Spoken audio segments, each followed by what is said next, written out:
is she?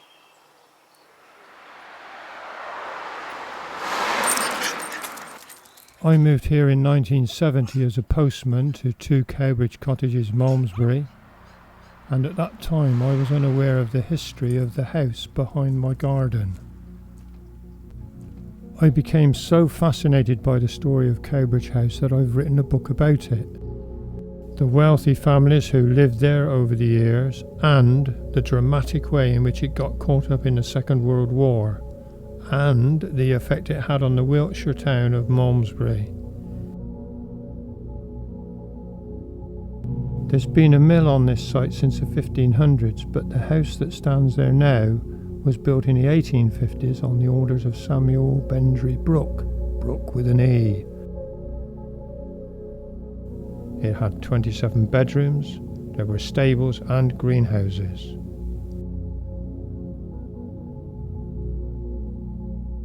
The Brooke family were wealthy landowners and became wealthier as successful tea brokers. The family name lives on in Brooke-upon-Tea.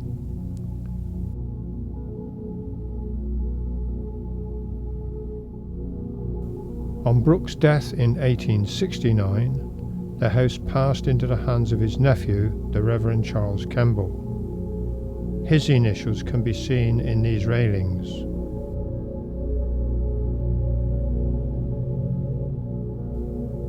The Malmesbury to Dauncey railway line, known locally as the Malmesbury Bunk, ran very close to the house, and I don't know which would have been more impressive, the view of the house from the train or the view of the train from the house.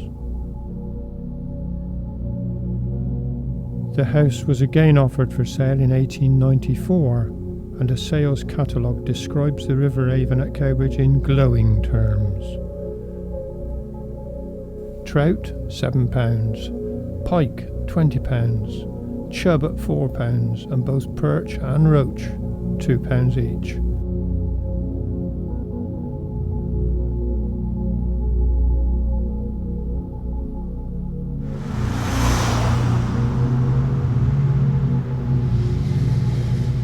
Cowbridge carries the Swindon-Malmesbury Road over the River Avon. Until quite recently, cows did indeed cross, but sadly the last herd of milking cows has now gone. The bridge is crumbling and is due to be replaced next summer. Were this 1939, I'd be walking on grass in the middle of a very smart Italianate garden, rose gardens, fountains, lots of gardeners. It's a very different scene today. The building on my left went up in the 1940s. It was used for the research and development of radar. Very hastily built in those very early war years. Very necessary. It did the job it was put up for. High windows, no one could see out. Just got on with the work. It must have been fairly miserable working conditions, I would imagine, in the 1940s, long hours. But it was stuck, that building, that great big brick building, that monstrosity was stuck on the front of a really ornate Victorian house, Cowbridge House.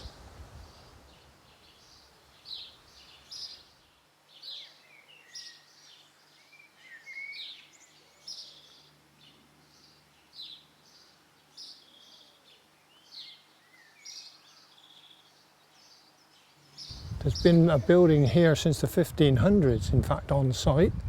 But as I say, the house as we know it, only since 1850. The hallway we're approaching is a later addition. That went on in the very early 1900s with another family, the Bertidano family. We'll go in and have a look.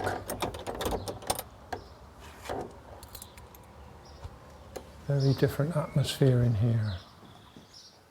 Coming out of the sunshine, quite dark, quite depressing really.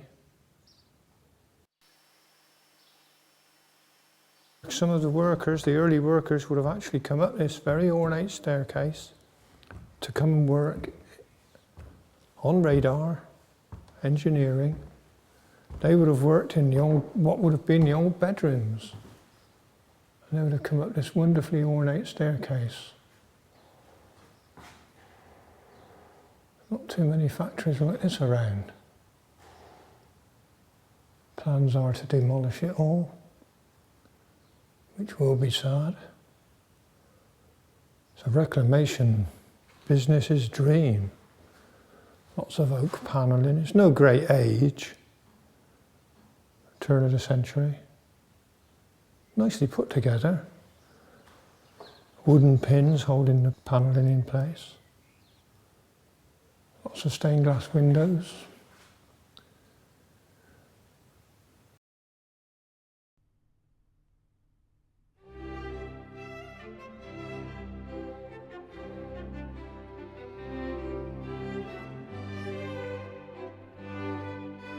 These stained glass windows depict various related coats of arms of Baldomero Hyacinth de Bertidano.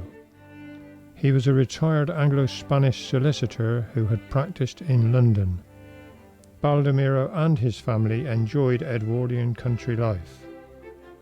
Many of these photographs would have been made in a purpose-built darkroom at Cowbridge.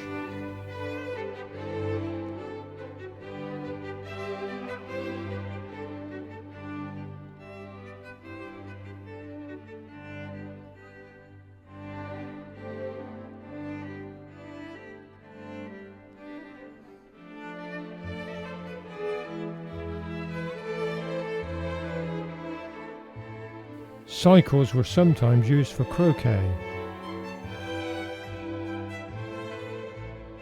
Cycling was a very popular sport with the young ladies, and it was considered very daring to be actually astride their cycles.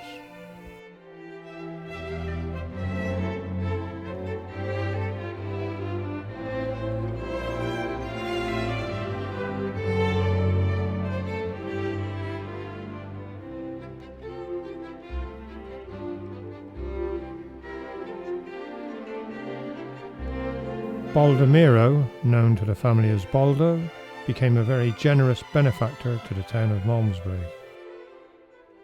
Baldo died in 1921. The house was put up for sale and the catalogue advertised among its assets the proximity to the ancient town of Malmesbury and the stately monastic ruins of its famous old abbey. Post and telegraph offices, also good shops.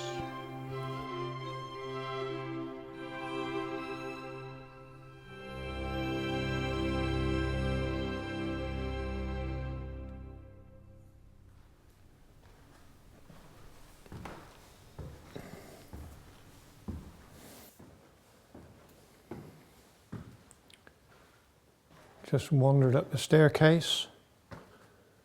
Another staircase on the left going up to another floor. We're still very much in the old house, but as we go along this corridor, we're going to leave the old house, as we're doing now. This is the dividing line between the old house and the new extension. Lots of firms have had influence on this. Echo, PITMC, AT&T, Lucent Technologies. We're going into offices now. We've gone from the 1930s, a very old attractive house, to a large open plan office space. Lots of equipment still being left around. It's a ghost town.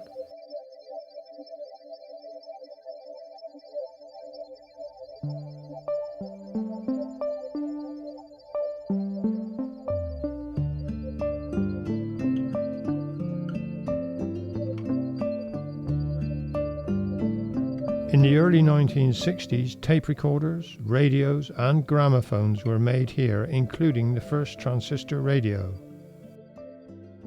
From then on, the house became much more of a factory. Most of the ornate ceilings were covered up, and by the 1980s the site had become AT&T and Philips Telecommunications UK Limited.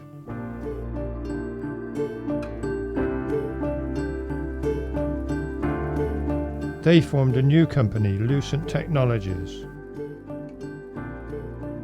Unfortunately, following the collapse of the technological boom, they had to close and vacated the site in 2002.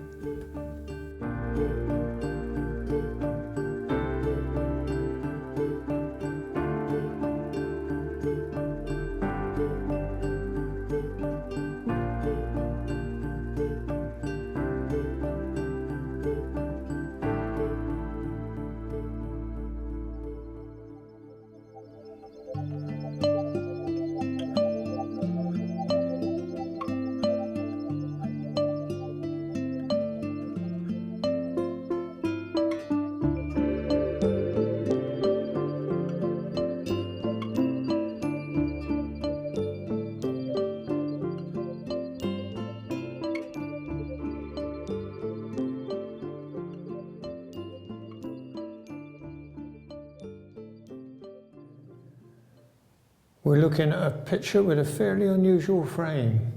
Not too many murals have got a stone frame. What in fact we're looking at is one of the first floor windows of the old house. We can do it now, but if we were here in the 1930s, we'd be floating in space.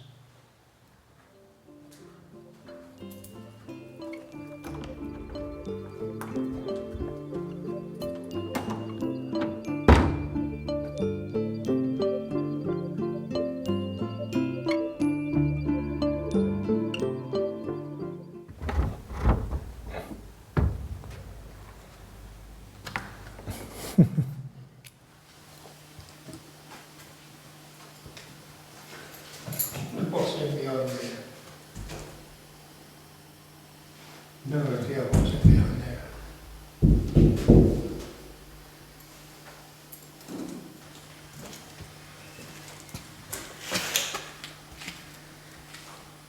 See where all the kitchen work would have been done, isn't it? Got the good old desks there.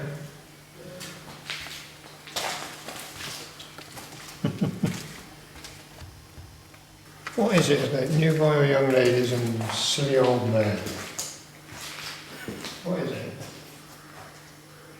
I don't think they're from the 1900s, Fred.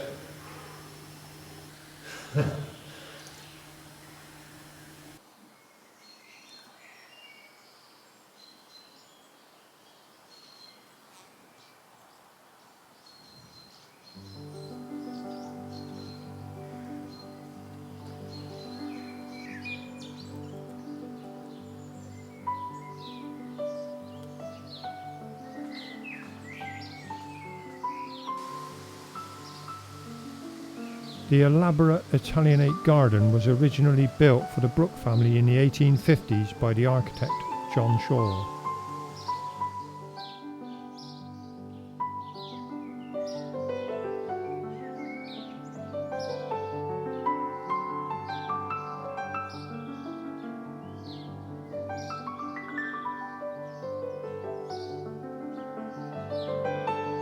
To the rear of the house were walled vegetable gardens with several greenhouses. The kitchen gardens had peaches, nectarines, apricots, green gages, plus vineries, melons, mushrooms and cucumber houses, as well as all the normal vegetables. The watermill supplied electric power to the stables and dairy.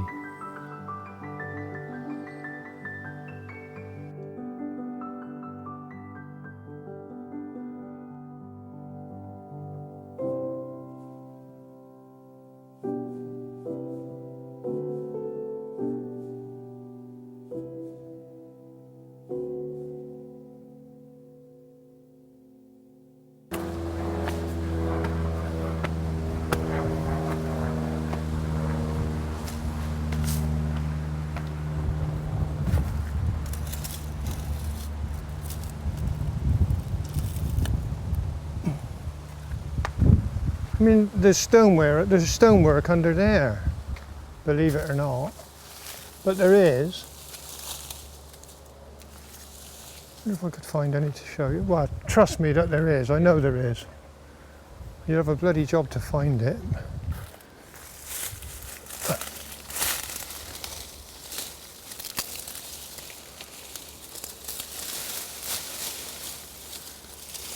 Now, it's a major excavation job, but it is there. Yeah, yeah. The Lost Gardens of Cowbridge.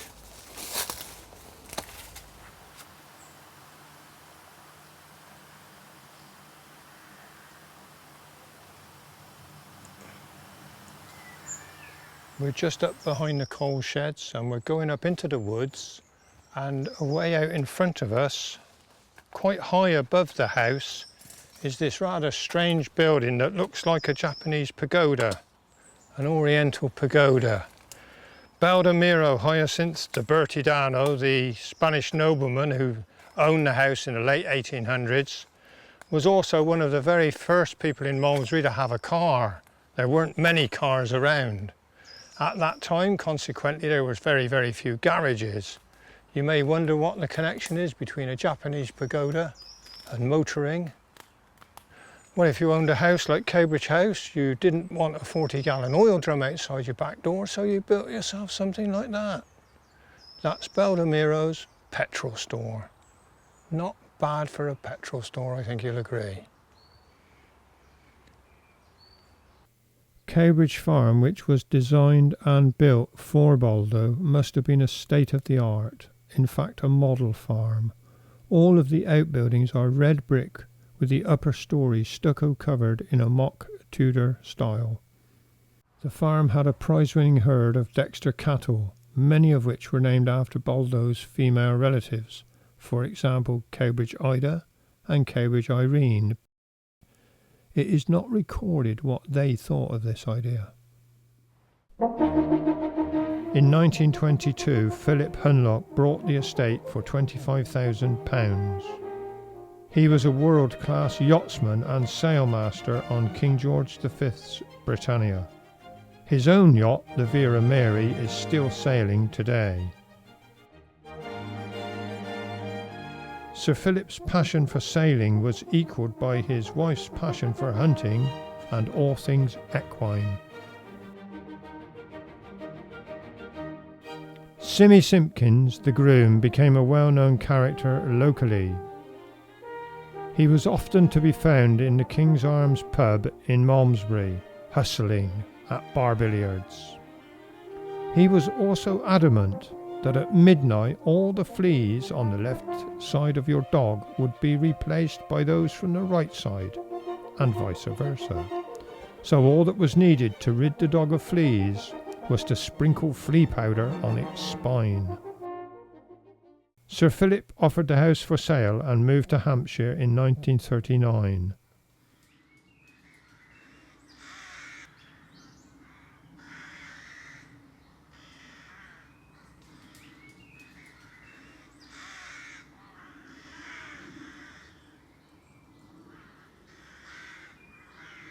When the estate was put up for sale, no one could have foreseen the dramatic changes ahead for Cowbridge House.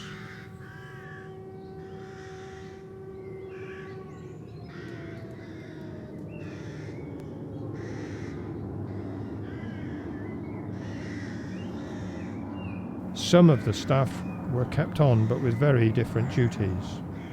Simmy, the groom, became a pig man, and the house would become a war factory.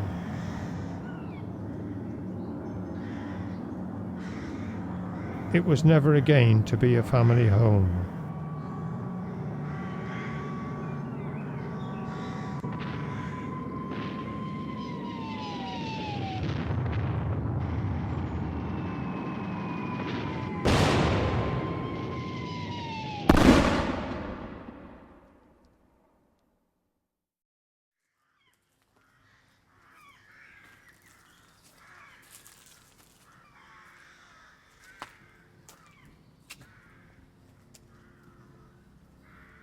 Shortly before the outbreak of war, it was decided to disperse production of certain factories to locations in the countryside, away from obvious bombing targets.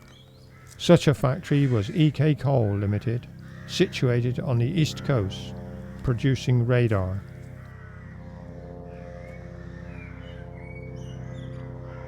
Cowbridge met most of the requirements of a shadow factory, and in August 1939 the house was bought for £6,500. The following day, war was declared.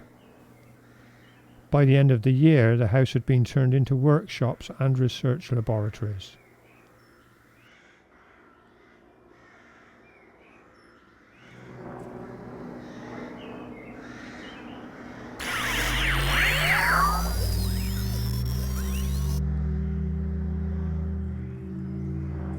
The trade name Echo comes from the initial of the manager, Eric Kirkham Cole, highly appropriate for a business involved in radio and radar sound waves. With the very real danger of bomb damage, the factory formed its own firefighting brigade, as well as its own platoon of the Home Guard. Hundreds of people were conscripted to work at the factory from far and wide. The population of Malmesbury more than doubled. In the autumn of 1940, the few had won the Battle of Britain. The battle for supremacy of the air was over, thanks in no small part to radar. Cowbridge House and Malmesbury had played their own part in that fight. Typical Second World War time sheds, wooden obviously. We'll go in and have a look. They were used as drawing offices, certainly. Were they used for radar development? Somebody will know.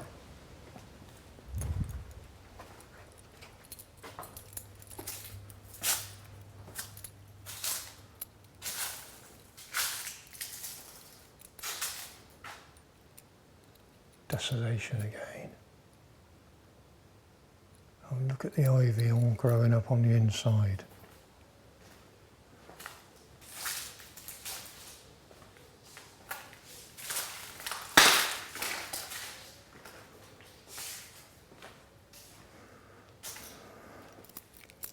Houseplants with a difference.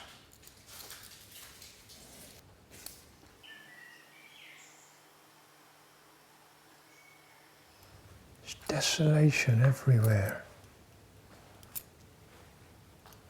Fungal rot.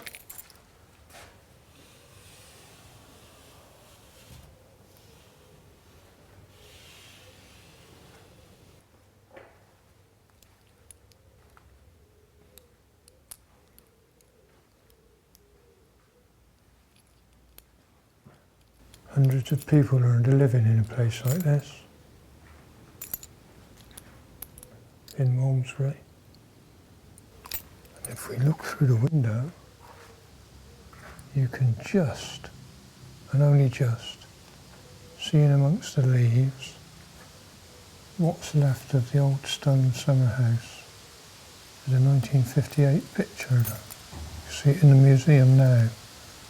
Of hundreds of people lined up in front of that, Echo employees. No voices, only the wind.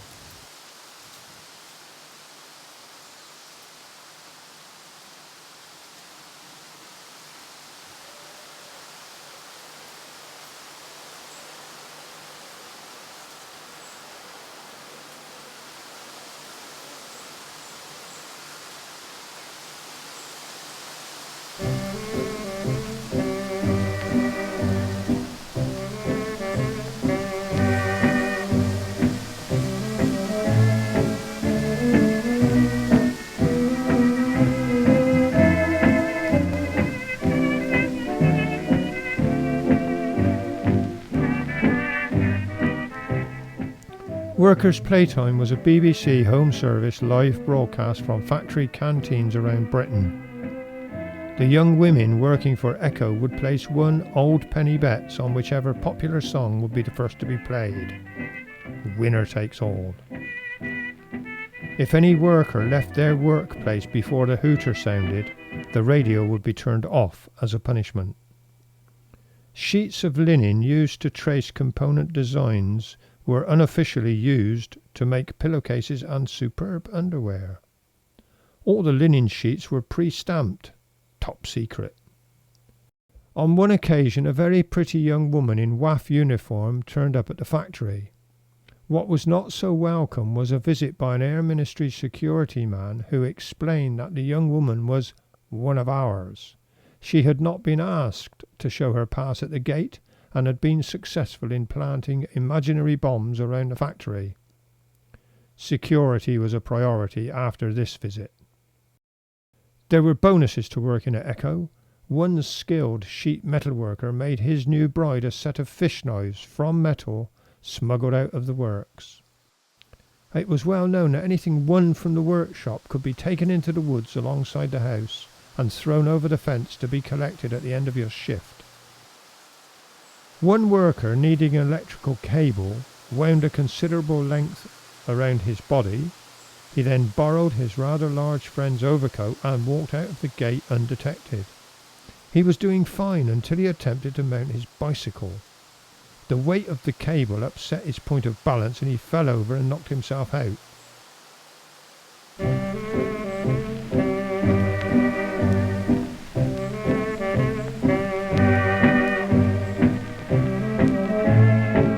That's David Forward, who created the Echo website, and Terry Thomas, the fishing manager at Cowbridge. The Athelstan Museum had a successful exhibition about Cowbridge House in 2006.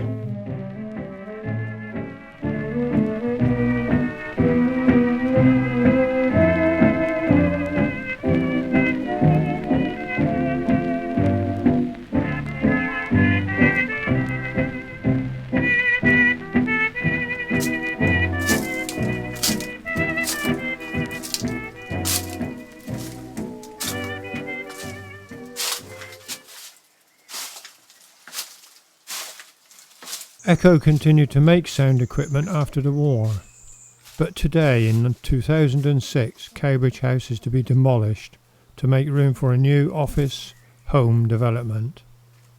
The best bits of the house will be reclaimed.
Try and find one, or do you think it's more?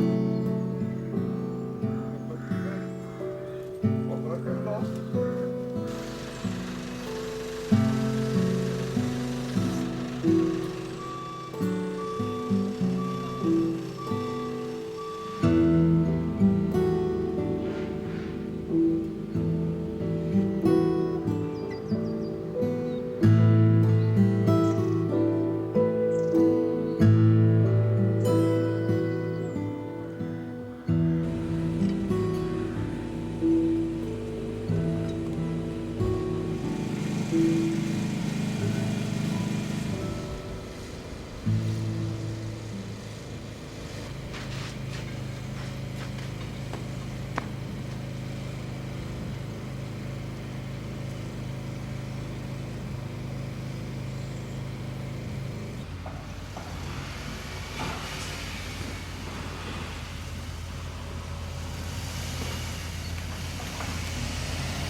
That's the place where the nice fireplace must be.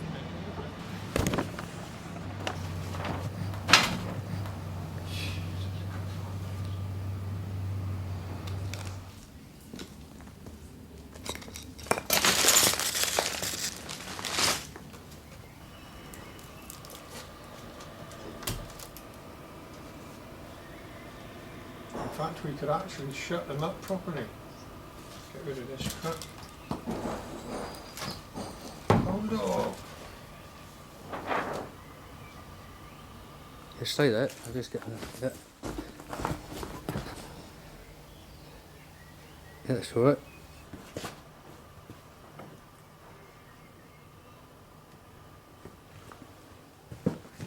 Got it? Yep. Let's shut the window up properly.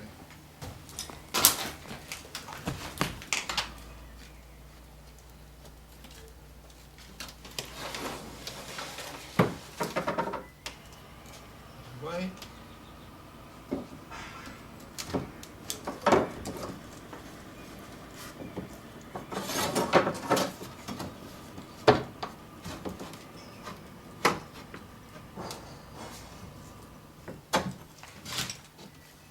Not brilliant.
Magnolia grandiflora. It is the only thing at Cowbridge that has a preservation order.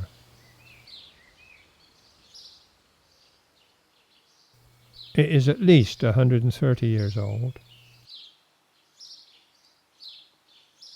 Ironically, the clock tower it grew against was demolished 30 years ago. And now the house has gone. I hope the new development will breathe new life into the area, but I doubt if it will have Cowbridge's effect. Its story and the story of the people who lived and worked here will live on. Gosh, that's it.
Is it a sin? Is it a crime?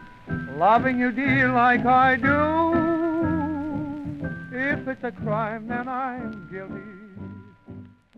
of loving you.